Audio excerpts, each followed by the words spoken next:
Story number 5. The 5 Orange Pips. When I glance over my notes and records of the Sherlock Holmes cases between the years 82 and 90, I am faced by so many which present strange and interesting features that it is no easy matter to know which to choose and which to leave. Some, however, have already gained publicity through the papers, and others have not offered a field for those peculiar qualities which my friend possessed in so high a degree, and which it is the object of these papers to illustrate. Some, too, have baffled his analytical skill, and would be as narratives, beginnings without an ending, while others have been but partially cleared up, and have their explanations founded rather upon conjecture and surmise than on that absolute logical proof which was so dear to him. There is, however, one of these last, which was so remarkable in its details, and so startling in its results, that I am tempted to give some account of it, in spite of the fact that there are points in connection with it which never have been, and probably never will be, entirely cleared up. The year 87 furnished us with a long series of cases of greater or lesser interest, of which I retain the records. Among my headings under this one 12 months I find an account of the adventure of the Paradol Chamber, of the Amateur Mendicant Society who held a luxurious club in the lower vault of a furniture warehouse, of the facts connected with the loss of the British barque Sophie Anderson, of the singular adventures of the Grice Pattersons in the islands of Uffa, and finally of the Camberwell poisoning case. In the latter, as may be remembered, Sherlock Holmes was able, by winding up the dead man's watch, to prove that it had been wound up 2 hours before, and that therefore the deceased had gone to bed within that time, a deduction which was of the greatest importance in clearing up the case. All these I may sketch out at some future date, but none of them present such singular features as the strange train of circumstances which I have now taken up my pen to describe. It was in the latter days of September, and the equinoctial gales had set in with exceptional violence. All day the wind had screamed and the rain had beaten against the windows, so that even here in the heart of great, handmade London we were forced to raise our minds for the instant from the routine of life and to recognise the presence of those great elemental forces which shriek at mankind through the bars of his civilization like untamed beasts in a cage. As evening drew in, the storm grew higher and louder, and the wind cried and sobbed like a child in the chimney. Sherlock Holmes sat moodily at one side of the fireplace, cross-indexing his records of crime, while I at the other was deep in one of Clark Russell's fine sea stories, until the howl of the gale from without seemed to blend with the text, and the splash of the rain to lengthen out into the long swash of the sea waves. My wife was on a visit to her mother's, and for a few days I was a dweller once more in my old quarters at Baker Street. "Why?" said I, glancing up at my companion. "That was surely the bell. Who could come tonight? Some friend of yours, perhaps?" "Except yourself, I have none," he answered. "I do not encourage visitors." "A client, then?" "If so, it is a serious case. Nothing less would bring a man out on such a day and at such an hour. But I take it that it is more likely to be some crony of the landlady's." Sherlock Holmes was wrong in his conjecture, however, for there came a step in the passage and a tapping at the door. He stretched out his long arm to turn the lamp away from himself and towards the vacant chair upon which a newcomer must sit. "Come in," said he. The man who entered was young, some 22 at the outside, well-groomed and trimly clad, with something of refinement and delicacy in his bearing. The streaming umbrella which he held in his hand and his long, shining waterproof told of the fierce weather through which he had come. He looked about him anxiously in the glare of the lamp, and I could see that his face was pale and his eyes heavy, like those of a man who is weighed down with some great anxiety. "I owe you an apology," he said, raising his gold pince-nez to his eyes. I trust that I'm not intruding.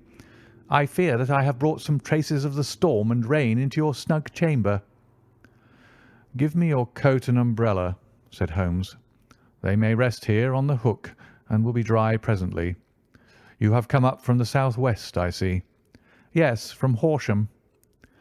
"That clay and chalk mixture which I see upon your toe-caps is quite distinctive." "I have come for your advice." "That is easily got." "And help." "That is not always so easy." "I have heard of you, Mr. Holmes. I heard from Major Prendergast how you saved him in the Tankerville Club scandal." "Ah, of course. He was wrongfully accused of cheating at cards." "He said that you could solve anything." "He said too much." "That you are never beaten." "I have been beaten 4 times, 3 times by men, and once by a woman." "But what is that compared with the number of your successes?" "It is true that I have been generally successful." "Then you may be so with me." "I beg that you will draw your chair up to the fire and favour me with some details as to your case." "It is no ordinary one." "None of those which come to me are. I am the last court of appeal." "And yet I question, sir, whether in all your experience you have ever listened to a more mysterious and inexplicable chain of events than those which have happened in my own family." "You fill me with interest," said Holmes. "Pray give us the essential facts from the commencement, and I can afterwards question you as to those details which seem to me the most important." The young man pulled his chair up and pushed his wet feet out towards the blaze. "My name," said he, "is John Openshaw, but my own affairs have, as far as I can understand, little to do with this awful business.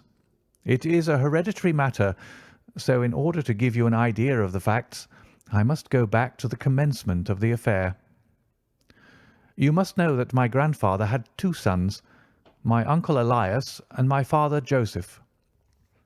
My father had a small factory at Coventry, which he enlarged at the time of the invention of bicycling. He was a patentee of the Openshaw unbreakable tyre, and his business met with such success that he was able to sell it and to retire upon a handsome competence. My uncle Elias emigrated to America when he was a young man and became a planter in Florida, where he was reported to have done very well. At the time of the war he fought in Jackson's army, and afterwards under Hood, where he rose to be a colonel. When Lee laid down his arms, my uncle returned to his plantation, where he remained for 3 or 4 years. About 1869 or 1870 he came back to Europe and took a small estate in Sussex, near Horsham.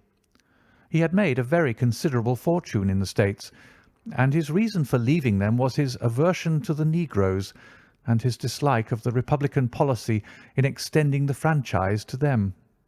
He was a singular man, fierce and quick-tempered, very foul-mouthed when he was angry, and of the most retiring disposition.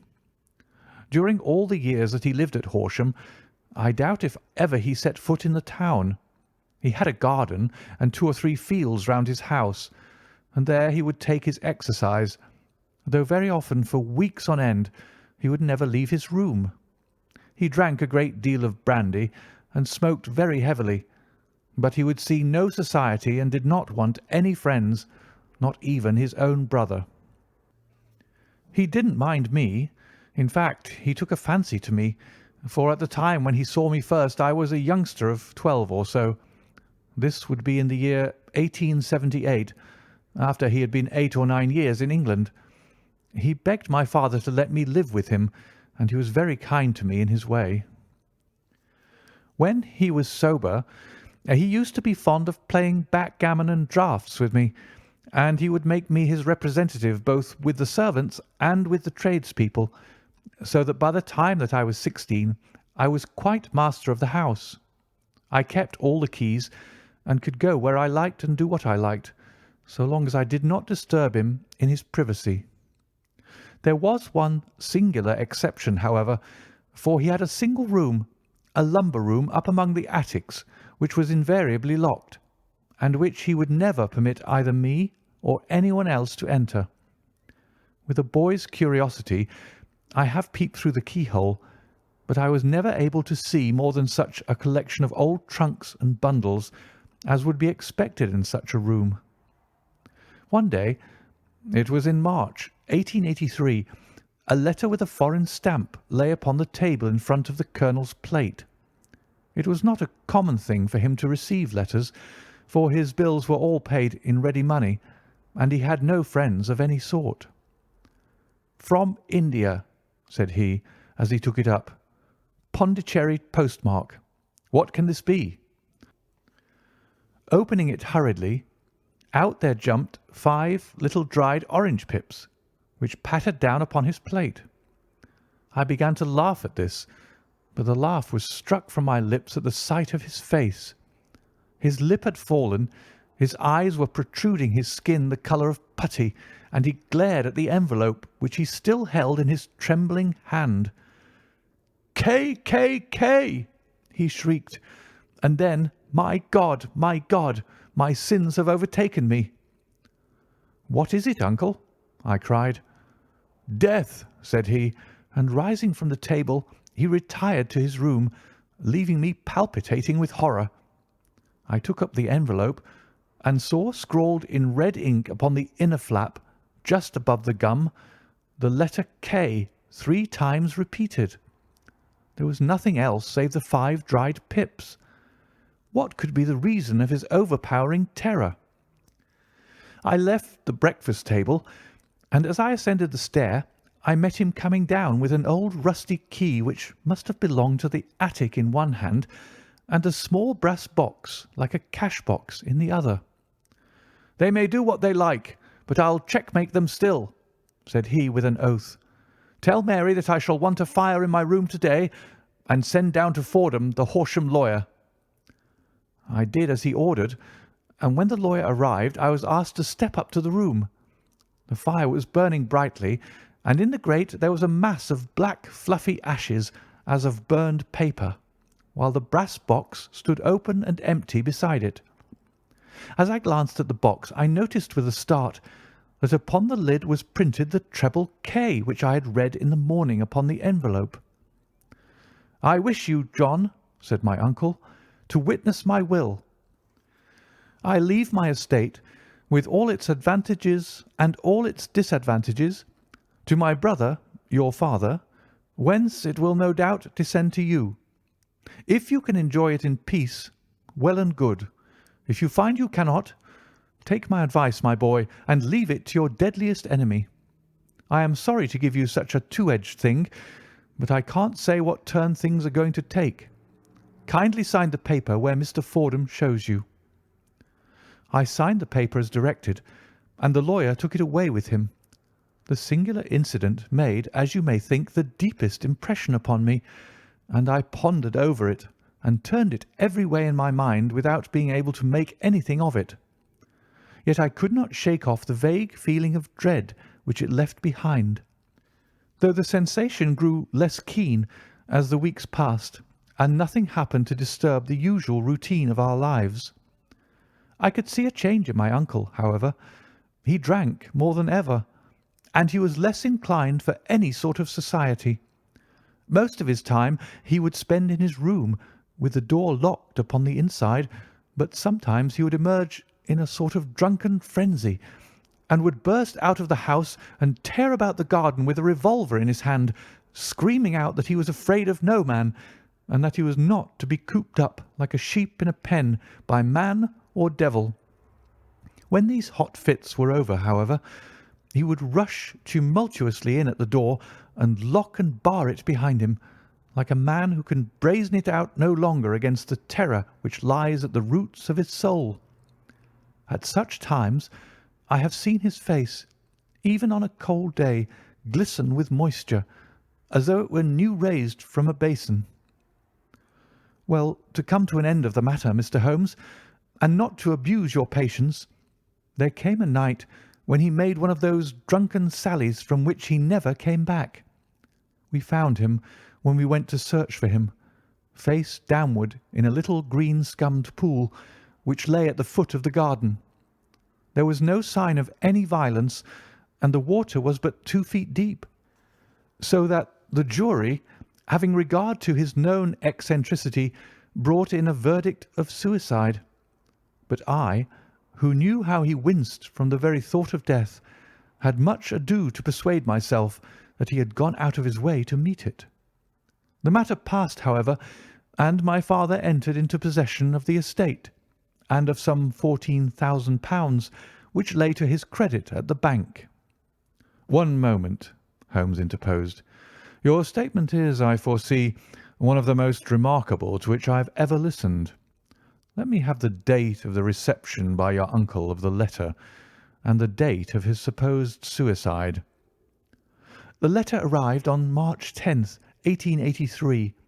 His death was 7 weeks later, upon the night of May 2nd. "Thank you. Pray proceed." "When my father took over the Horsham property, he, at my request, made a careful examination of the attic, which had been always locked up. We found the brass box there, although its contents had been destroyed.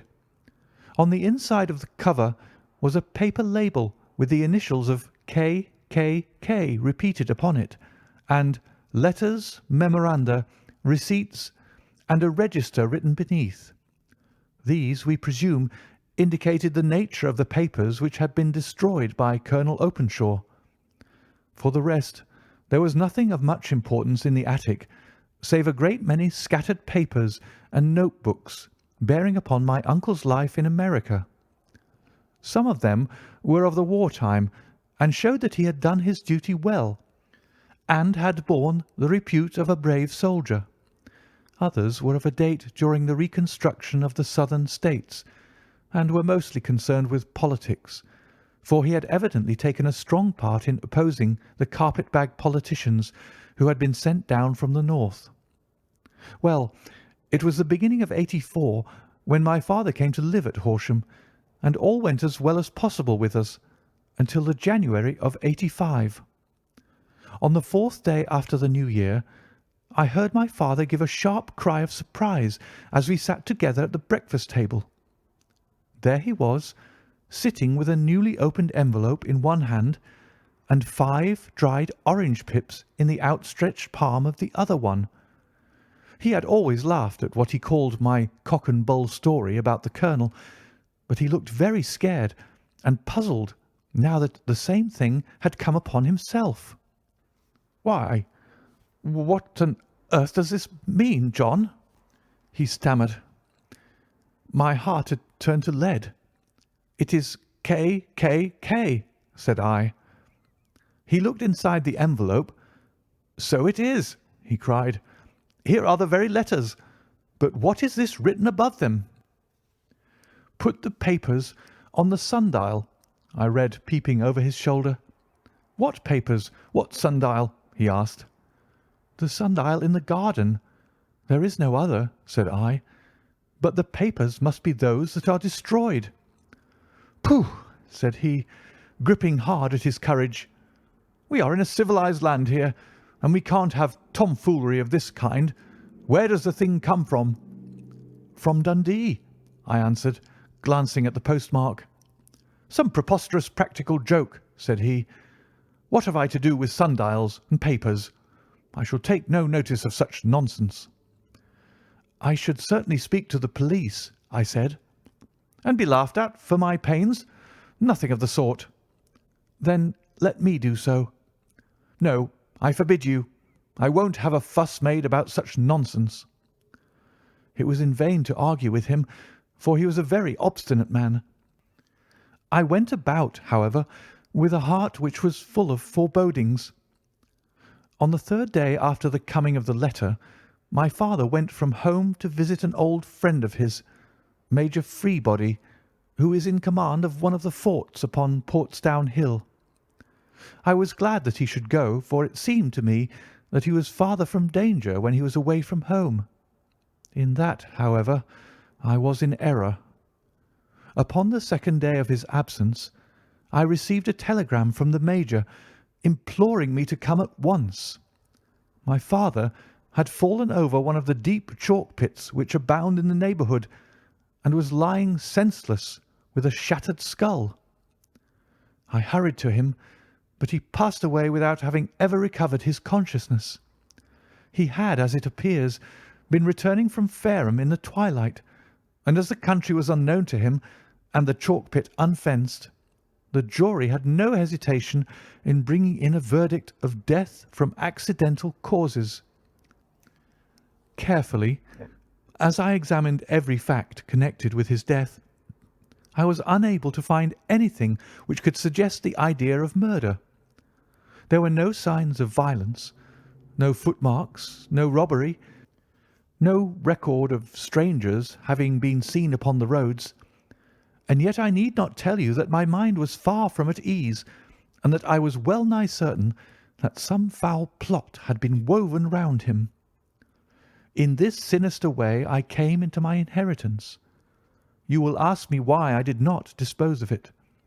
I answer because I was well convinced that our troubles were in some way dependent upon an incident in my uncle's life, and that the danger would be as pressing in one house as another. It was in January '85 that my poor father met his end, and 2 years and 8 months have elapsed since then. During that time I have lived happily at Horsham, and I had begun to hope that this curse had passed away from the family, and that it had ended with the last generation. I had begun to take comfort too soon, however. Yesterday morning the blow fell in the very shape in which it had come upon my father. The young man took from his waistcoat a crumpled envelope, and turning to the table he shook out upon it 5 little dried orange pips. "This is the envelope," he continued. "The postmark is London, Eastern Division. Within are the very words which were upon my father's last message, K, K, K. And then put the papers on the sundial." "What have you done?" asked Holmes. "Nothing." "Nothing?" "To tell the truth," he sank his face into his thin white hands, "I have felt helpless. I have felt like one of those poor rabbits when the snake is writhing towards it. I seem to be in the grasp of some resistless, inexorable evil which no foresight and no precautions can guard against." "Tut, tut!" cried Sherlock Holmes. "You must act, man, or you are lost. Nothing but energy can save you. This is no time for despair." "I have seen the police." "Ah!" "But they listened to my story with a smile. I am convinced that the inspector has formed the opinion that the letters are all practical jokes, and that the deaths of my relations were really accidents, as the jury stated, and were not to be connected with the warnings." Holmes shook his clenched hands in the air. "Incredible imbecility!" he cried. "They have, however, allowed me a policeman, who may remain in the house with me." "Has he come with you tonight?" "No, his orders were to stay in the house." Again Holmes raved in the air. "Why did you come to me?" he cried. "And above all, why did you not come at once?" "I did not know. It was only to-day that I spoke to Major Prendergast about my troubles, and was advised by him to come to you." "It is really 2 days since you had the letter. We should have acted before this. You have no further evidence, I suppose, than that which you have placed before us? No suggestive detail which might help us?" "There is one thing," said John Openshaw. He rummaged in his coat pocket, and drawing out a piece of discoloured blue-tinted paper, he laid it out upon the table. "I have some remembrance," said he, "that on the day when my uncle burned the papers, I observed that the small unburned margins which lay amid the ashes were of this particular colour. I found this single sheet upon the floor of his room, and I am inclined to think that it may be one of the papers which has, perhaps, fluttered out from among the others, and in that way has escaped destruction. Beyond the mention of pips, I do not see that it helps us much. I think myself that it is a page from some private diary. The writing is undoubtedly my uncle's." Holmes moved the lamp, and we both bent over the sheet of paper, which showed by its ragged edge that it had indeed been torn from a book. It was headed March 1869, and beneath were the following enigmatical notices: 4th, Hudson came, same old platform. 7th, set the pips on Macaulay, Paramore, and John Swain of St. Augustine. 9th, Macaulay cleared. 10th, John Swain cleared. 12th, visited Paramore. All well. "Thank you," said Holmes, folding up the paper and returning it to our visitor. "And now you must on no account lose another instant. We cannot spare time even to discuss what you have told me. You must get home instantly and act." "What shall I do?" "There is but one thing to do. It must be done at once. You must put this piece of paper which you have shown us into the brass box which you have described. You must also put in a note to say that all the other papers were burned by your uncle, and that this is the only one which remains. You must assert that in such words as will carry conviction with them. Having done this, you must at once put the box out upon the sundial as directed. Do you understand?" "Entirely." "Do not think of revenge or anything of the sort at present. I think that we may gain that by means of the law, but we have our web to weave while theirs is already woven. The first consideration is to remove the pressing danger which threatens you. The second is to clear up the mystery and to punish the guilty parties." "I thank you," said the young man, rising and pulling on his overcoat. "You have given me fresh life and hope. I shall certainly do as you advise." "Do not lose an instant, and above all take care of yourself in the meanwhile, for I do not think that there can be a doubt that you are threatened by a very real and imminent danger. How do you go back?" "By train from Waterloo." "It is not yet 9. The streets will be crowded, so I trust that you may be in safety. And yet you cannot guard yourself too closely." "I am armed." "That is well. Tomorrow I shall set to work upon your case." "I shall see you at Horsham, then?" "No. Your secret lies in London. It is there that I shall seek it." "Then I shall call upon you in a day or in 2 days with news as to the box and the papers. I shall take your advice in every particular." He shook hands with us and took his leave. Outside the wind still screamed and the rain splashed and pattered against the windows. This strange, wild story seemed to have come to us from amid the mad elements, blown in upon us like a sheet of seaweed in a gale, and now to have been reabsorbed by them once more.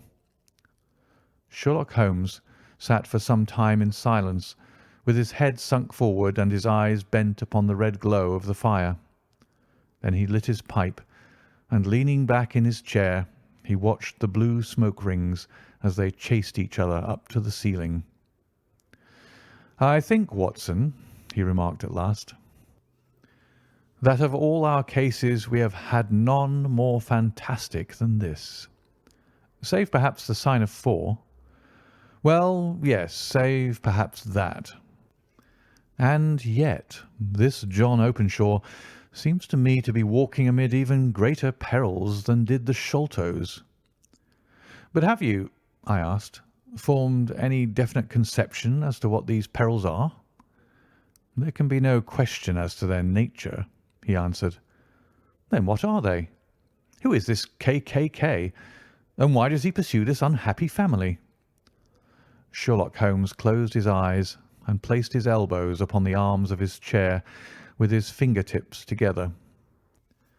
"The ideal reasoner," he remarked, "would, when he had once been shown a single fact in all its bearings, deduce from it not only the chain of events which led up to it, but also all the results which would follow from it. As Cuvier could correctly describe a whole animal, by the contemplation of a single bone. So the observer, who has thoroughly understood one link in a series of incidents, should be able to accurately state all the other ones, both before and after. We have not yet grasped the results which the reason alone can attain to. Problems may be solved in the study which have baffled all those who have sought a solution by the aid of their senses. To carry the art, however, to its highest pitch, it is necessary that the reasoner should be able to utilize all the facts which have come to his knowledge, and this in itself implies, as you will readily see, a possession of all knowledge, which, even in these days of free education and encyclopedias, is a somewhat rare accomplishment. It is not so impossible, however, that a man should possess all knowledge which is likely to be useful to him in his work, and this I have endeavoured in my case to do. If I remember rightly, you on one occasion, in the early days of our friendship, defined my limits in a very precise fashion. Yes, I answered, laughing. It was a singular document. Philosophy, astronomy, and politics were marked at 0, I remember. Botany variable, geology profound as regards the mud stains from any region within 50 miles of town, chemistry eccentric, anatomy unsystematic, sensational literature and crime records unique, violin player, boxer, swordsman, lawyer, and self-poisoner by cocaine and tobacco. Those, I think, were the main points of my analysis. Holmes grinned at the last item. Well, he said, I say now, as I said then, that a man should keep his little brain attic stocked with all the furniture that he is likely to use, and the rest he can put away in the lumber room of his library, where he can get at it if he wants it. Now, for such a case as the one which has been submitted to us tonight, we need certainly to muster all our resources. Kindly hand me down the letter K of the American Encyclopedia, which stands upon the shelf beside you. Thank you. Now, let us consider the situation and see what may be deduced from it. In the first place, we may start with a strong presumption that Colonel Openshaw had some very strong reason for leaving America. Men at his time of life do not change all their habits and exchange willingly the charming climate of Florida for the lonely life of an English provincial town. His extreme love of solitude in England suggests the idea that he was in fear of someone or something, so we may assume as a working hypothesis that it was fear of someone or something which drove him from America. As to what it was he feared, we can only deduce that by considering the formidable letters which were received by himself and his successors. Did you remark the postmarks of those letters? The first was from Pondicherry, the second from Dundee, and the third from London. From East London. What do you deduce from that? They're all seaports. That the writer was on board of a ship. Excellent. We have already a clue. There can be no doubt that the probability, the strong probability, is that the writer was on board of a ship. And now let us consider another point. In the case of Pondicherry, 7 weeks elapsed between the threat and its fulfilment. In Dundee it was only some 3 or 4 days. Does that suggest anything? A greater distance to travel? But the letter had also a greater distance to come. Then I do not see the point. There is at least a presumption that the vessel in which the man or men are is a sailing ship. It looks as if they always send their singular warning or token before them when starting upon their mission. You see how quickly the deed followed the sign when it came from Dundee. If they had come from Pondicherry in a steamer, they would have arrived almost as soon as their letter. But as a matter of fact, 7 weeks elapsed. I think that those 7 weeks represented the difference between the mail boat which brought the letter and the sailing vessel which brought the writer. It is possible, More than that, it is probable. And now you see the deadly urgency of this new case, and why I urged young Openshaw to caution. The blow has always fallen at the end of the time which it would take the senders to travel the distance. But this one comes from London, and therefore we cannot count upon delay." "Good God!" I cried. "What can it mean, this relentless persecution?" "The papers which Openshaw carried are obviously of vital importance to the person or persons in the sailing ship. I think that it is quite clear that there must be more than one of them. A single man could not have carried out 2 deaths in such a way as to deceive a coroner's jury. There must have been several in it, and they must have been men of resource and determination. Their papers they mean to have, be the holder of them who it may. In this way, you see, KKK ceases to be the initials of an individual and becomes the badge of a society." "But of what society?" "Have you never," said Sherlock Holmes, bending forward and sinking his voice, "have you never heard of the Ku Klux Klan?" "I never have." Holmes turned over the leaves of the book upon his knee. "Here it is," said he presently.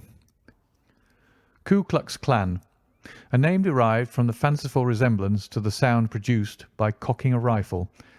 This terrible secret society was formed by some ex-Confederate soldiers in the Southern States after the Civil War, and it rapidly formed local branches in different parts of the country, notably in Tennessee, Louisiana, the Carolinas, Georgia, and Florida.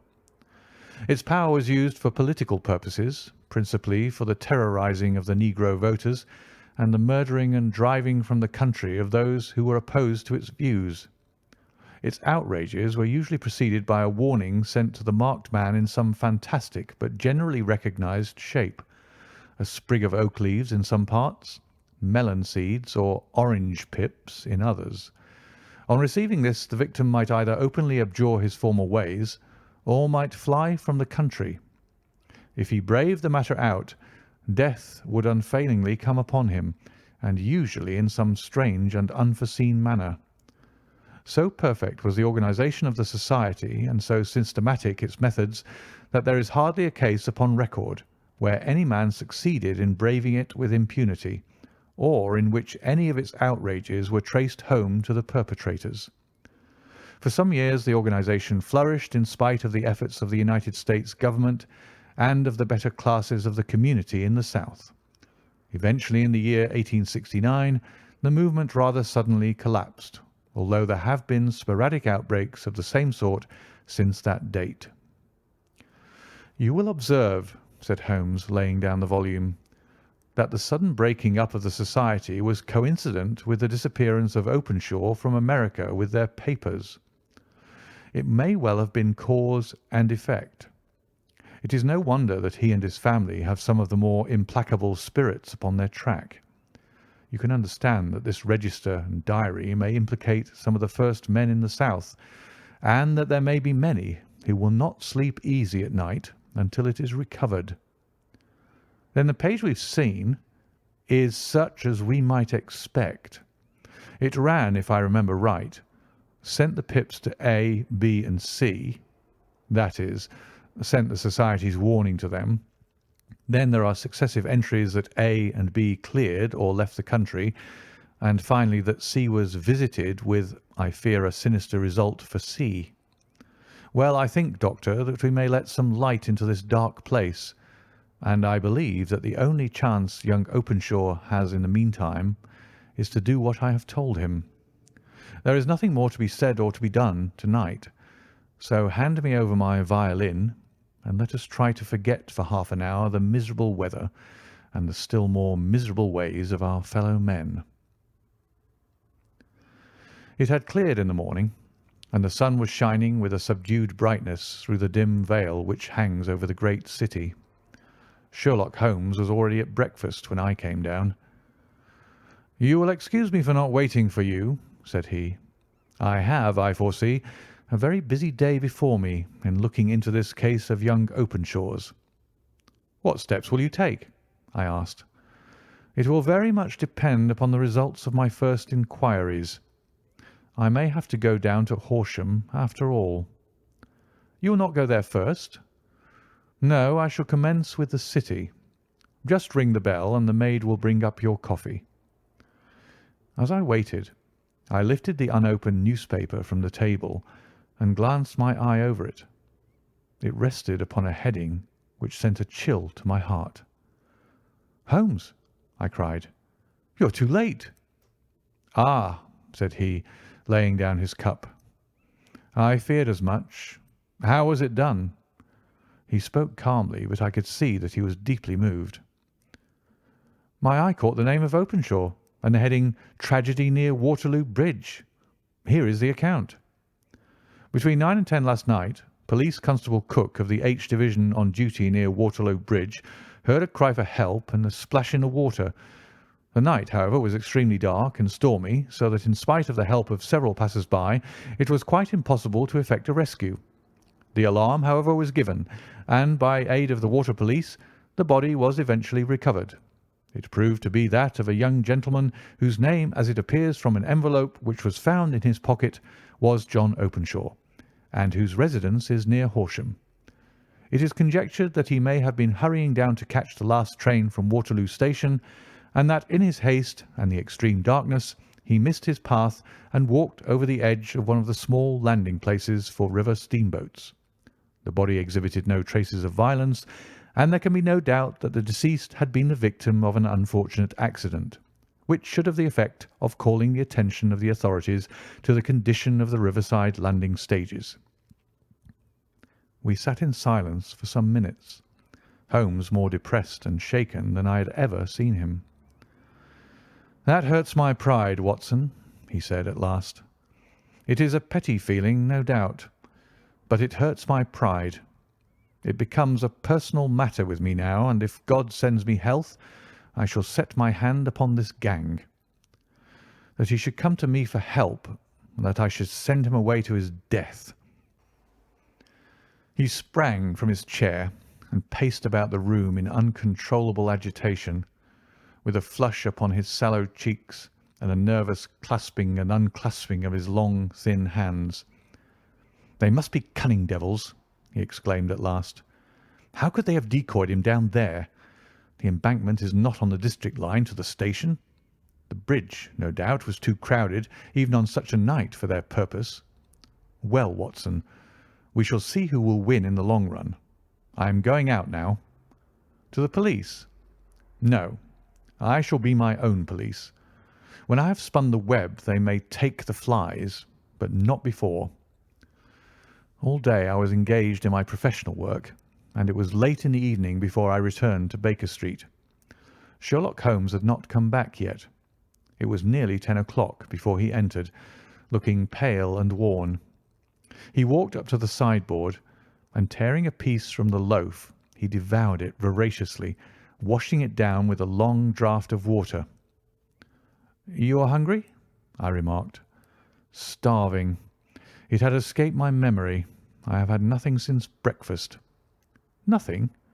"Not a bite. I had no time to think of it." "And how have you succeeded?"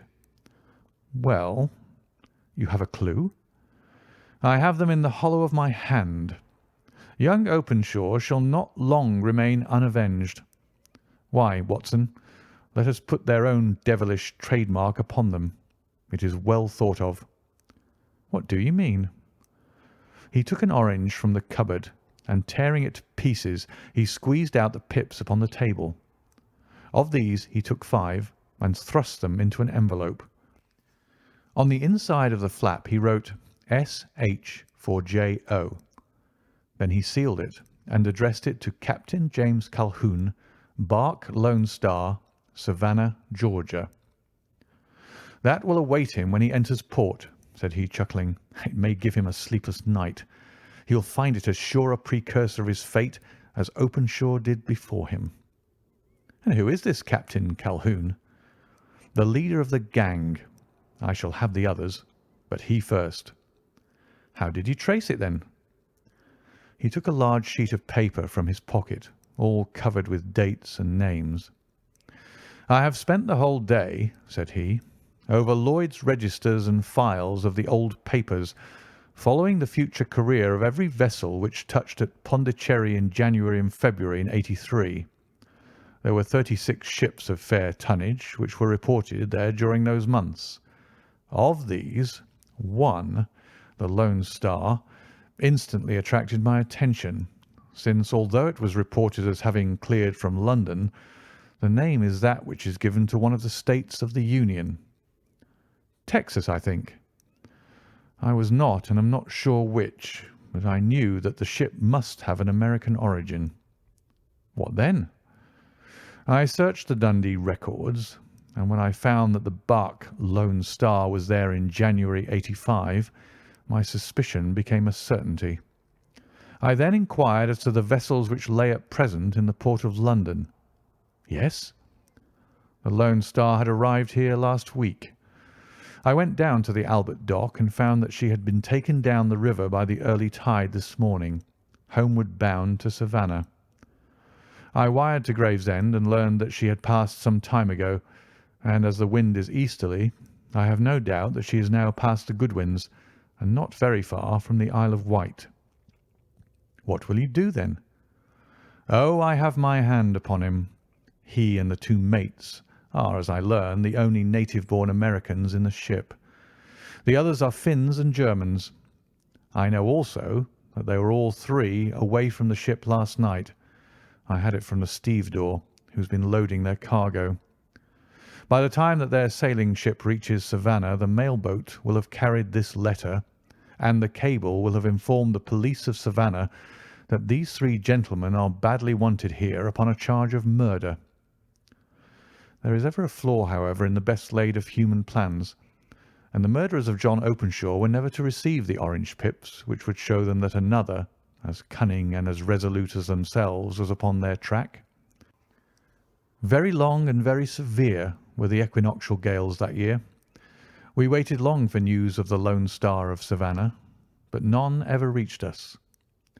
We did at last hear that somewhere, far out in the Atlantic, a shattered stern post of a boat was seen swinging in the trough of a wave, with the letters L.S. carved upon it.